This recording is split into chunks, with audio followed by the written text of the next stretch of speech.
Bueno amigos, y en este primer segmento del programa de hoy tengo el gusto de dar la bienvenida por primera vez con nosotros en Tu Salud Informa al doctor Antonio del Valle, gastroenterólogo pediátrico.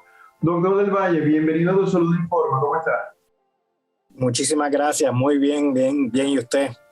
Muy bien, y muy agradecido de que usted pueda compartir estos minutos con nosotros, porque este tema de la gastroenterología pediátrica me parece que no es un tema que lo escuchemos con mucha frecuencia, y yo diría que muy particularmente, doctor, el tema que nos ocupa el día de hoy, que es el de las enfermedades inflamatorias intestinales.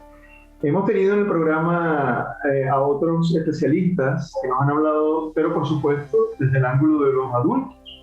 Pero lo primero que uno se preguntaría es, ¿realmente una enfermedad inflamatoria puede afectar a un niño? Definitivamente. Las enfermedades inflamatorias del intestino se pueden presentar a través de toda la vida, pero hay unos picos de diagnóstico y uno de esos picos es en la adolescencia precisamente. O sea que muchos de los pacientes se diagnostican en ese periodo de la adolescencia. Se entiende que un cuarto de la totalidad de los pacientes son pacientes pediátricos, son pacientes menores de 21 años. O sea que definitivamente es algo bien relevante para nosotros.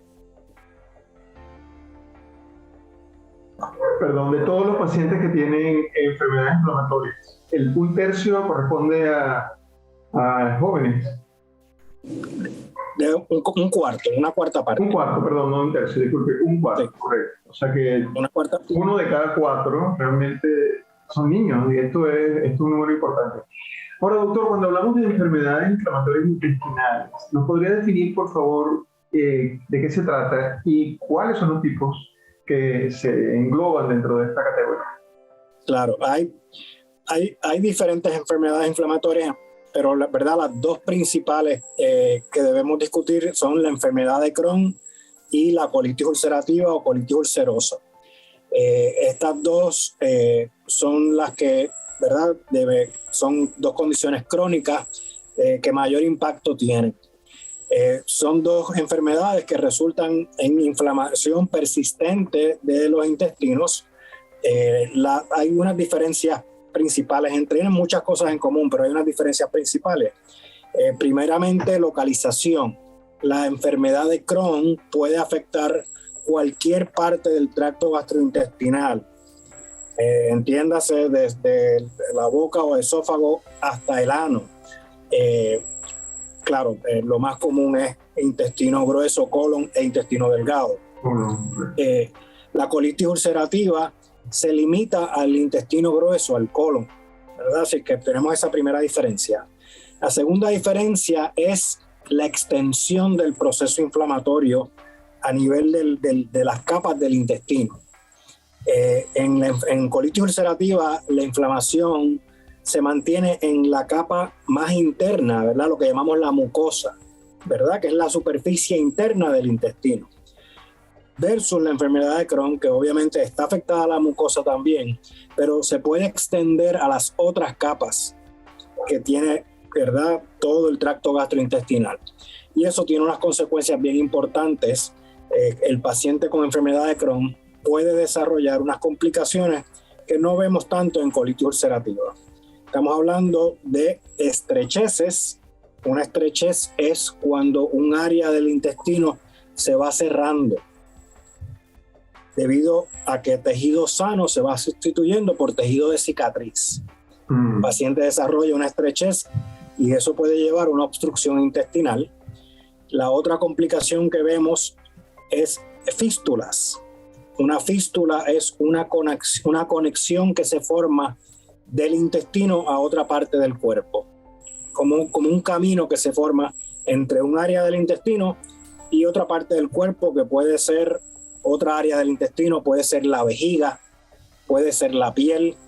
Eso es una fístula. Doctor, perdone que le interrumpe, pero cuando usted hablamos de inflamación, la palabra clave aquí sin duda es inflamación. Inflamación, quizás para explicarlo en una imagen, cuando uno se corta, por ejemplo, la piel, al final se crece, digamos, la piel se pone roja, arde, molesta. Y lo que estoy imaginándome es que una vez que se supone que se resolvió esa inflamación, si es adentro se crean como cicatrices. Eso es lo que puede ocurrir. Y eso produce obstrucciones, y eso es serio, ¿no? Correcto. Es una cosa sí. Usted acaba de explicar inflamación perfectamente bien con esa, ¿verdad? Con lo que dijo de cuando uno se corta o cuando nos damos un golpe, ¿verdad? No necesariamente tenemos que tener una cortadura, sino que me dio un golpe y el área se hincha y se pone roja. Exacto. Eso es inflamación, ¿verdad? Pues podemos tener eso mismo adentro, en las capas del intestino. Si el proceso se resuelve, se puede crear cicatriz, y si tengo cicatriz, pues no tengo más problema. Claro. El problema es cuando la inflamación persiste y entonces lleva a los síntomas que vemos con estos pacientes y lleva a las complicaciones, ¿verdad? Que ya mencioné unas de ellas.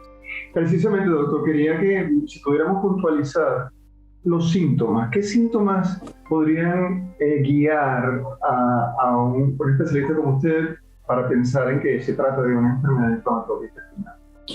Pues los síntomas son sumamente variados, particularmente en la enfermedad de Crohn, porque la enfermedad de Crohn puede afectar diferentes áreas del intestino. En colitis ulcerativa, los síntomas tienden a ser dolor abdominal, diarreas y sangrado. La mayoría de los pacientes de colitis ulcerativa van a presentar con este cuadro, dolor, diarrea, sangrado. Por supuesto, varía. Hay unos pacientes que la inflamación se limita a la parte bien distal del intestino, la parte final.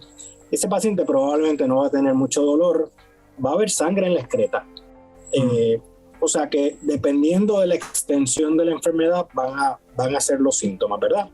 Ahora, en términos generales, colitis ulcerativa, ¿verdad? Tenemos en la mayoría de los casos dolor, diarrea y sangrado. Enfermedad de Crohn es mucho más variable por lo que mencioné, de que la localización depende de la localización. O sea que si yo tengo un paciente de enfermedad de Crohn que tiene colitis por Crohn, o sea que tiene inflamación en el colon, va a tener los mismos síntomas que colitis ulcerativa. Puede tener dolor, puede tener diarrea, puede tener sangrado. Ahora, si yo tengo un paciente que su envolvimiento es más arriba, en el intestino delgado, pues no necesariamente va a tener sangrado.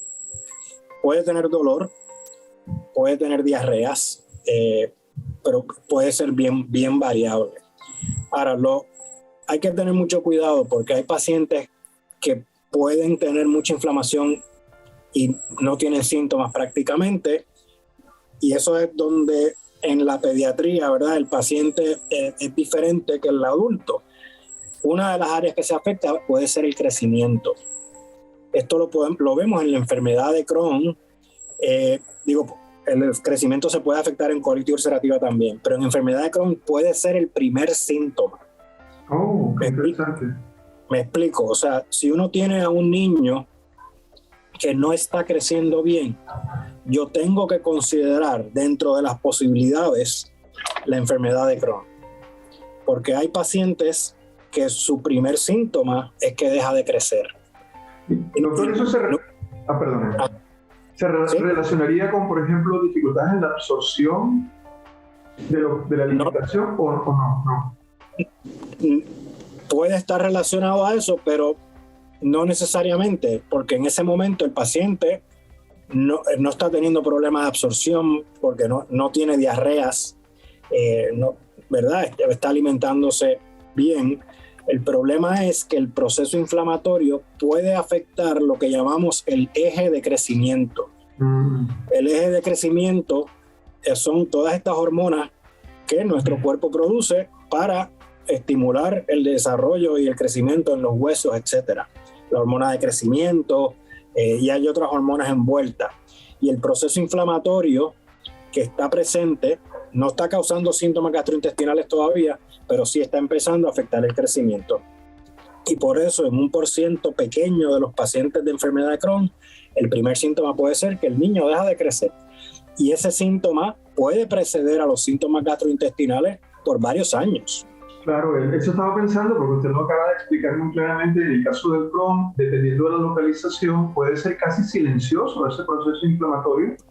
Y no hay ninguna indicación Qué interesante, doctor. La verdad es que este tema es muy importante, extenso, y ya nos queda solamente unos minutos, menos de un minuto, pero entonces quería, por favor, y aprovecho para que los amigos que nos están viendo en este momento sepan, si nos permite hacer una segunda parte en otro programa, en una edición siguiente, para poder completar información que sin duda nos queda pendiente sobre este importante tema.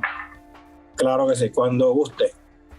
Muy bien, doctor. Muchísimas gracias por haber compartido estos minutos con nosotros. Se trata del doctor Antonio del Valle, gastroenterólogo pediátrico. Hasta una próxima ocasión, doctor. Gracias. Gracias a usted. Que tenga buenas noches.